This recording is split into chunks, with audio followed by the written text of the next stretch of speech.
Assalamualaikum warahmatullahi wabarakatuh. Kembali lagi di channel saya, Sukron TV. Apa kabar semuanya? Semoga semua dalam keadaan sehat dan dimudahkan rezekinya. Amin. Bagi yang baru bergabung, silakan di-subscribe dulu channel ini dan ditekan tombol loncengnya. Dan kali ini kita akan mereaction soal Harun Masiku yang jadi buronan.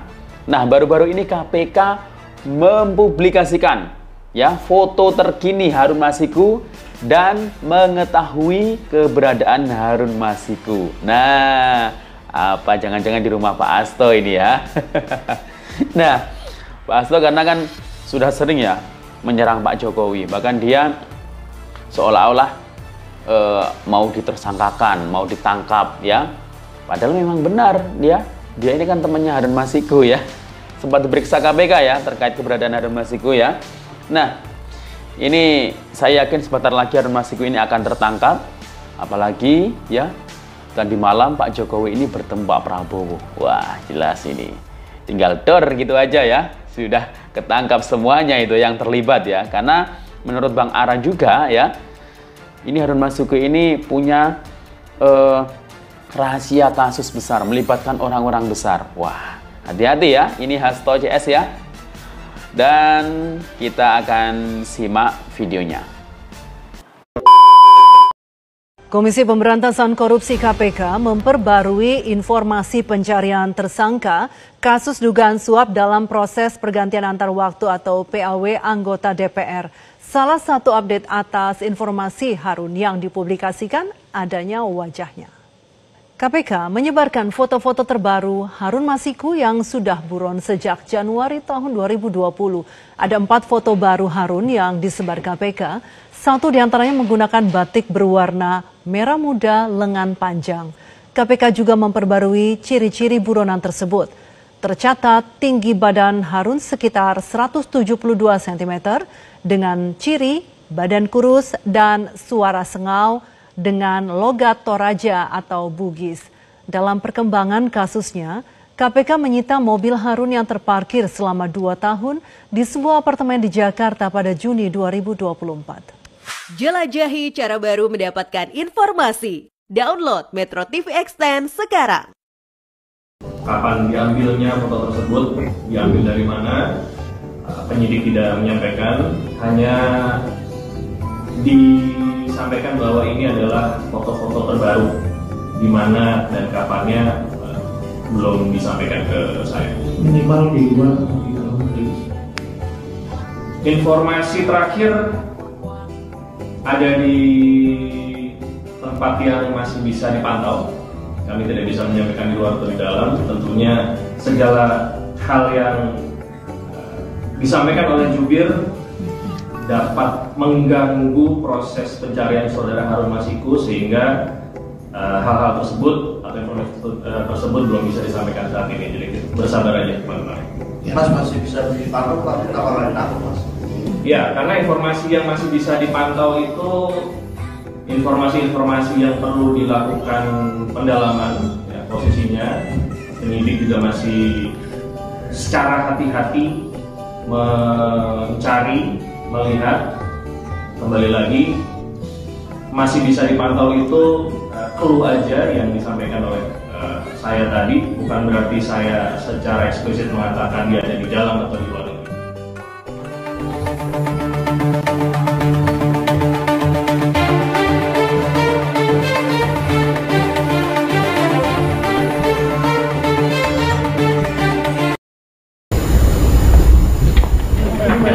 Saya dengar Pak Jokowi ada di Jakarta, saya undang makan begitu.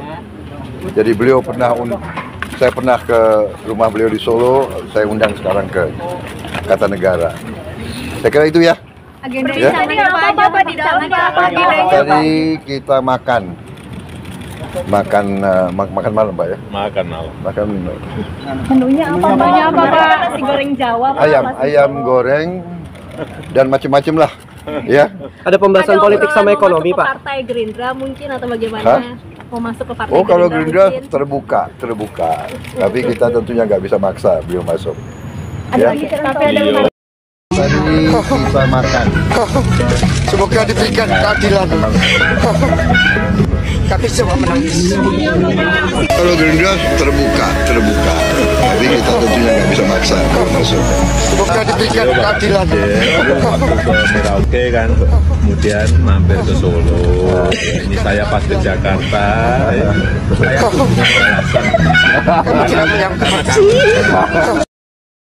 Ya tanya ke Pak Hasto, kan yang bertemu Pak Hasto. Tapi memang sedang menjadi concern PDIP soal isu gratifikasi ini, Mbak.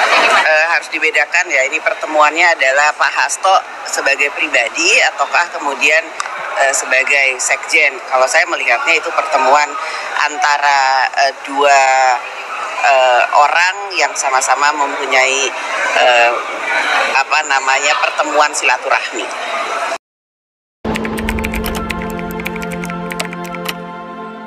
Dilihat dari sepak terjangnya, Harun bukan orang istimewa yang sulit untuk diringkus. Ia hanya caleg biasa yang bahkan dinilai tak cukup lihai untuk kabur. Setelah kejadian di PT IKA, banyak pihak meyakini ada sosok besar yang melindungi dirinya. Tak terkecuali dari pimpinan KPK kala itu, Firly Bahuri. Koordinator Hukum dan Monitoring Peradilan ICW, Kurnia Ramadana, menilai perbedaan penanganan kasus Harun juga sangat terlihat sekali. Ketika Ketua KPK sebelumnya, Firly Bahuri, ditetapkan sebagai tersangka oleh Polda Metro Jaya. Dari situ terlihat, proses hukum terhadap Harun Masiku kembali dilanjutkan dengan pemanggilan beberapa orang sebagai saksi. Misalnya Hasto, Wahyu Setiawan, dan beberapa orang yang lain. KPK sebenarnya bukan tidak mampu, melainkan tidak mau dalam rentang waktu 2020 sampai 2024. Ini kan tanda bahwa dulu sepertinya Harun Masiku dilindungi oleh beberapa pihak di internal KPK. Ketika struktur itu berganti, argonya kembali jalan. Kami mendorong agar KPK menerbitkan, khususnya pimpinan KPK, menerbitkan surat perintah penyelidikan atas dugaan obstruction of justice. Untuk menelusuri apakah ada pihak-pihak yang mengetahui namun mendiamkan keberadaan Harun Masiku. Kalau ada dan mendiamkan, berarti ada kepentingan besar di balik Harun Masiku.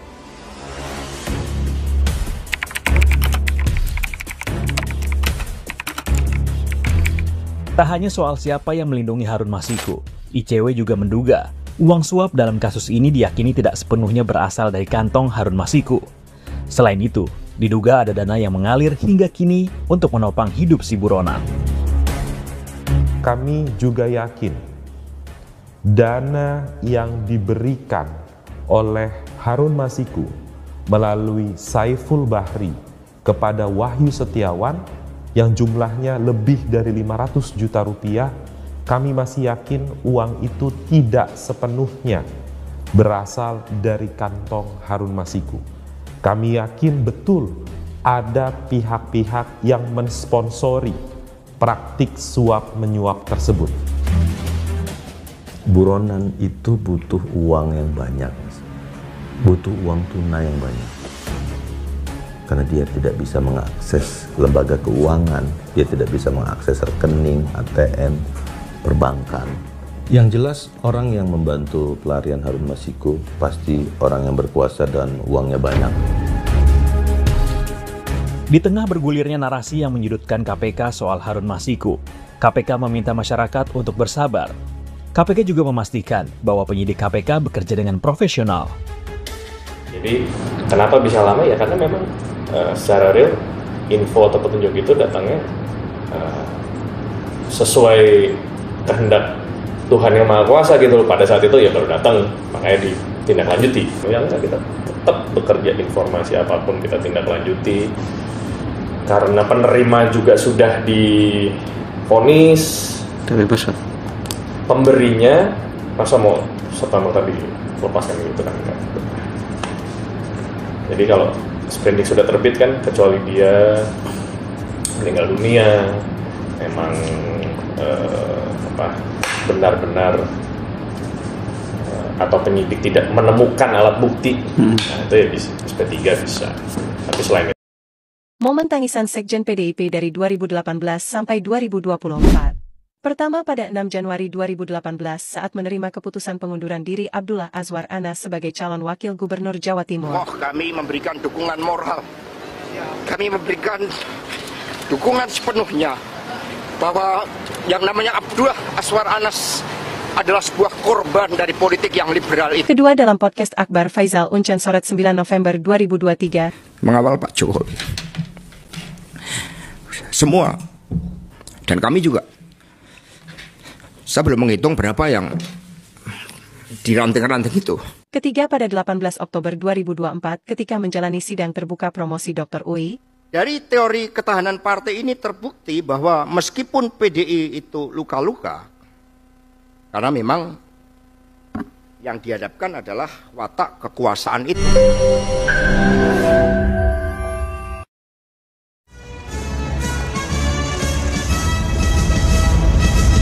Itu bukanlah kalah. Mereka hanya menitipkan rahasia penderitaan, tempat tersimpannya harapan akan masa depan di negeri yang indah, yang gemah, loh jinawi, Indonesia Raya yang kita cintai. Tidak yakin akan hal itu. Tidak yakin akan hal itu hanya karena manusia-manusianya sudah mulai lupa diri. Ini sekarang cengeng, lebih cengeng Pak Hasto ketimbang ketumnya. Ya benar ini. Terima kasih. Terima kasih. Ibu Megawati menangis. Kami tidak menyangka. Kuat gak toh? Terus ini sekarang cengeng, lebih cengeng Pak Hasto ketimbang ketumnya. Betul. Kalau saya nanya gitu terus nangis. Kan lo ngapain sih nangis, gue bilang. Nggak ada guna nangis.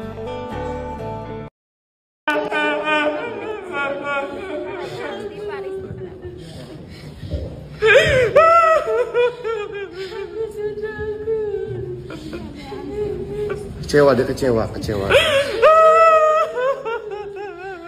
Udah tinggal di ujung, bayangin. Kecewa.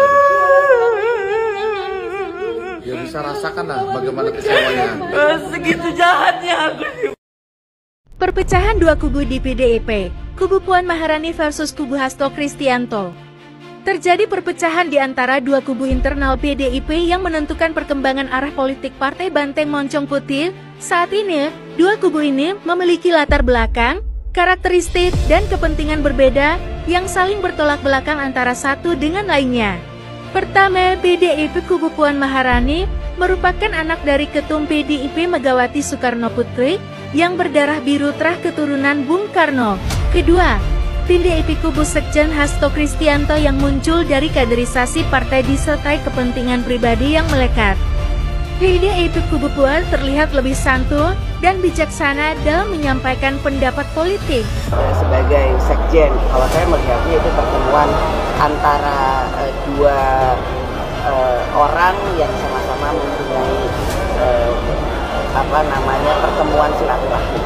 Berbeda jauh, PDIP kubu Hasto justru selalu menyampaikan pandangan politik yang mengadu domba, membenturkan, dan memecah belah demi ambisi kepentingan pribadi.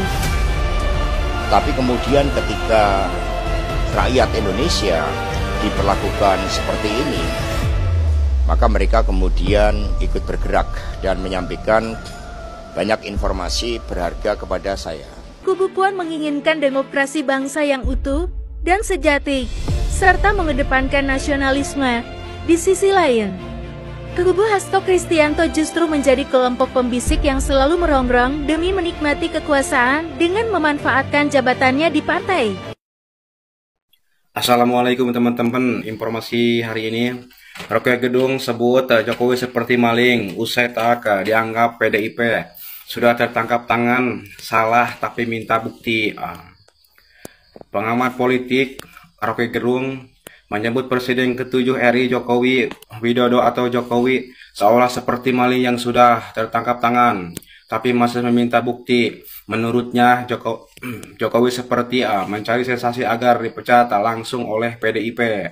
Hal itu disampaikan Rocky dalam akun YouTuber Dilihat Suara hari Jumat tanggal 6 bulan 12 tahun 2024. Dalam kontennya Rocky ditanya pendapatnya soal Jokowi dan keluarga bukan lagi bagian dari PDIP. Sebetulnya dari awal kita selalu balik pada etika politik atau etika publik sebetulnya, atau etika pejabat publik. Jadi kalau Pak Jokowi mengatakan bahwa dia tidak tahu apa kesalahan dia, sehingga mungkin dia merasa aneh kalau PDIP sudah menyingkirkan dia atau mengeluarkan beliau dari keanggotaan PDIP, bahkan sekeluarga. Itu penanda bahwa kepekaan etik dari seorang Jokowi itu betul-betul sangat rendah. Jadi seperti maling ketangkap tangan. Tapi dia masih minta para buktinya mana. Lo itu ketangkap tangan, kata Rocky Gerung. Jadi sebetulnya Pak Jokowi juga ketangkap tangannya itu tidak menjalankan anggaran-anggaran dasar dan ideologi PDIP. Hai, ini saya akan membahas tentang PDI Perjuangan yang selalu berkata curang, tidak jujur, dan sebagainya. Perlu diketahui bahwa PDI Perjuangan, ketumnya Hasto, Deddy Sitorus, dan pejabat-pejabat PDI seharusnya itu mulai koreksi. Rakyat itu sekarang tidak bodoh, tidak mudah dibodohi. Kenapa partai Anda sekarang tidak laku? Karena banyaknya korupsi dan tidak bermanfaat, kadang-kadang tidak bermanfaat lagi buat masyarakat. Jadi jangan dianggap rakyat itu bodoh. Pendeng gepeng tetap banteng sekarang sudah tidak ada ya untuk Bu Megawati. Ingat, rakyat semakin cerdas. Kenapa mereka pada pilih Pak Jokowi? Karena Pak Jokowi itu jujur, bekerja benar. Tidak hanya seperti PD yang bekerja hanya omongannya. Sementara rakyat itu dikira mudah dibohongi. Pendeng gepeng tetap banteng sekarang sudah tidak ada, Bu Mega. Coba berkaca bahwa rakyat itu sudah pandai. Sekali lagi, rakyat itu sudah pandai. Tidak wong banyak itu yang ke rakyat kecil ngomong, lo melu PDI itu opo? Hanya melihat mereka pada korupsi. Jawabannya seperti itu. Jadi ingat, untuk partai PDI ya, jangan GR, jangan kegeeran. Rakyat ini belum seberapa, nanti partai Anda itu akan ditinggalkan semuanya. Karena apa? Karena itu tingkah Anda, pejabat-pejabat partai Anda itu sombong, seolah-olah rakyat mudah dibodohi. Sekarang tidak, rakyat sudah pandai. Bagaimana Bambang Pacul mau kerja all out kalau diintervensi terus oleh sekjen partai misalnya? Datang ke sana, ngatur sini kan? Nah, nanti kalau kalah dia yang salah, kalau menang saya yang hebat. Nah ini orang tuh harus melihat secara objektif gitu loh. Dalam partai itu kan kita tahu peran sekjen, ya kan? Selain ketua umum, peran sekjen itu besar. Apalagi pilkada-pilkada yang strategik itu sekjen yang paling dominan, bukan ketua DPD, DPW, nggak ada. Dan ketua Bapilo Nasional itu Deddy Sitorus ya, Deddy? Oh iya, Bapilo Eksekutif. Iya, Bapilo Eksekutif. Ya, Deddy Sitorus. Jadi kalau pilkada itu ya Deddy Sitorus. Ya. Kalau Pileg itu Bambang Pacul, iya. Bapilo Legislatifnya. Iya. Jadi kan kalau kita lihat di situ kan udah jelas kan, yang bertanggung jawab itu siapa? Sekjen, ketua Bapilo itu bertanggung jawab untuk, namanya aja Bapilo, Badan Pemenangan Pemilu. Eksekutif. Iya, kenapa dia nggak mundur? Kenapa bukan dia yang mundur? Sekjen